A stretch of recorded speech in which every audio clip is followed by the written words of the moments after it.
నమస్తే తెలంగాణ ముచ్చట్లు. వరంగల్ జిల్లా 32వ డివిజన్ కి అయితే మనం రావడం జరిగింది. మాజీ కార్పొరేటర్ అలాగే కాన్సెస్ట్ కార్పొరేటర్ గా నిల్చోబోతున్న నాగపూరి సంజయ్ బాబు గారు మనతో ఉన్నారు. నమస్తే సార్, బాగున్నారా? బాగున్నావమ్మా.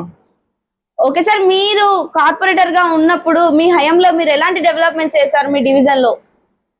మేము కార్పొరేటర్ ఉన్నప్పుడు ఇది 14వ డివిజన్ కింద కేంద్రీకరించబడ్డది.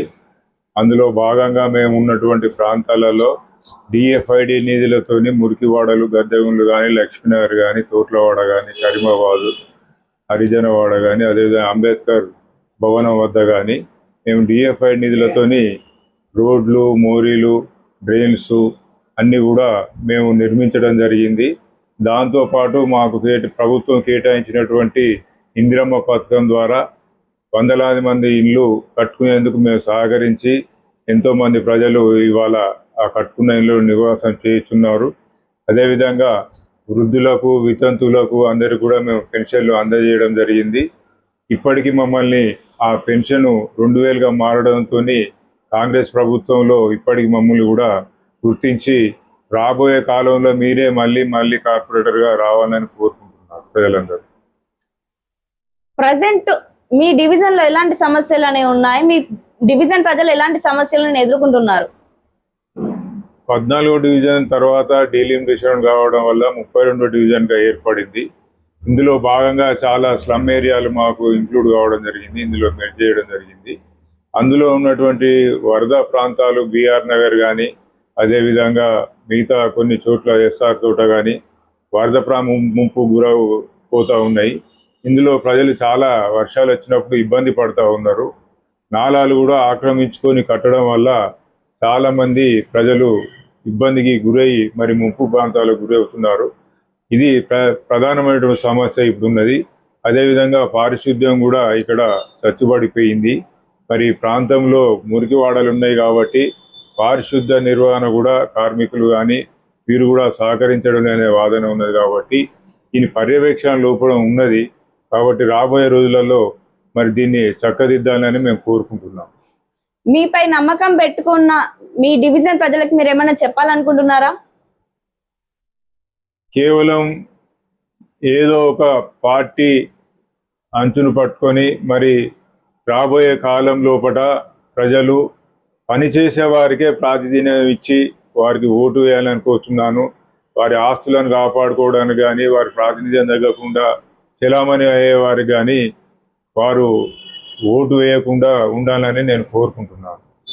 మీ రాజకీయ అనుభవం ఎలా మొదలైంది? నేను మా అన్నైనటువంటి కాంగ్రెస్ పార్టీ నాయకుడు కీర్తిశేషులు నాగపూరి సారంగపాణి గారు మా అన్నే కాకుండా నాకు గురువు, ఆరాధ్యం, రాజకీయం నేర్పిందే అతను. ఆయనే సారథ్యం లోపల మేము రాజకీయాలలోకి రావడం జరిగింది. ఆ రావడంలో భాగంగా మరి ఆయనతోని ఉంటూ ఆయన చేసే ప్రజలకు చేసే పనులను కానీ, సేవ కానీ మేము గమనించి ఆయననే మేము ఉదాహరణ తీసుకొని ఆయన ఆరాధ్య దేవునిగా కొలిచి ఈరోజు మేము రాజకీయాల్లో స్థిరపడడానికి ఆలవలమైంది. మీకు ఓటు వేసి గెలిపించిన మీ డివిజన్ ప్రజలకు మీరేమైనా చెప్పాలనుకుంటున్నారా? నేను ప్రజలు కోరుకున్న విధంగా ప్రజలకు అందుబాటులో ఉండి గతంలో మరి 10 సంవత్సరాలు కూడా మేము భార్యాభర్తలను కూడా అందుబాటులో ఉండి సేవ చేయడం జరిగింది.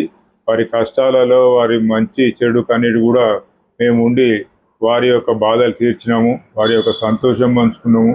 అదేవిధంగా రాబోయే కాలంలో కూడా మళ్ళీ మాకు అవకాశం ఇస్తే ప్రజలందరూ మా ఎంబడి ఉండి మాతో పాటుగా సరిజంటగా నడిచినట్టయితే మళ్ళీ మీ సేవలో పునరంకితం అవుతామని తెలియజేసుకుంటున్నాను.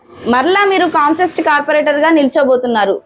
మీ డివిజన్ ప్రజలు కనుక మిమ్మల్ని మరలా గెలిపించినట్లయితే మీ డివిజన్ లో మీరు ఇంకా ఎలాంటి డెవలప్మెంట్స్ చేయాలనుకుంటున్నారు? గౌరవ మాజీ ఎమ్మెల్సీ కుండా మురళీధర్రావు గారు, అదేవిధంగా రాష్ట్ర అటవీ పర్యావరణ దేవాదాయ శాఖ మంత్రి కొండా సురేష్ గారు, మా ప్రాంత నాయకుడు యువ నాయకుడు గోపాల నవీన్ రాజు గారు, వీరి సారథ్యంలో కాంగ్రెస్ పార్టీలో నేను ఈరోజు మరి కొనసాగుతూ ఉన్నాను. రాబోయే రోజులలో వారి అభిమానంతో కనుక నాకు కాంగ్రెస్ పార్టీ టికెట్ ఇచ్చినట్టయితే ప్రజలకు అందుబాటులో ఉండి ప్రజల యొక్క మన్నలను చూరగొని రాబోయే కాలం లోపల మళ్ళీ ఆ సురేఖమ్మను మళ్ళీ గెలిపించుకుంటామని ఈ సందర్భంగా తెలియజేసుకుంటున్నాం. ఓకే సార్, మా ఛానల్ ద్వారా ఇంకేమైనా చెప్పాలనుకుంటున్నారా?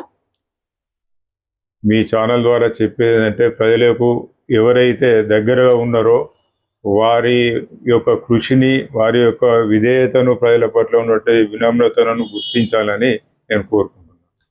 Okay sir, thank you. మీ అమూల్యమైన సమయాన్ని మాకు కేటాయించినందుకు ధన్యవాదాలు. సో ఇదండి టుడే ఇంటర్వ్యూ. Thank you.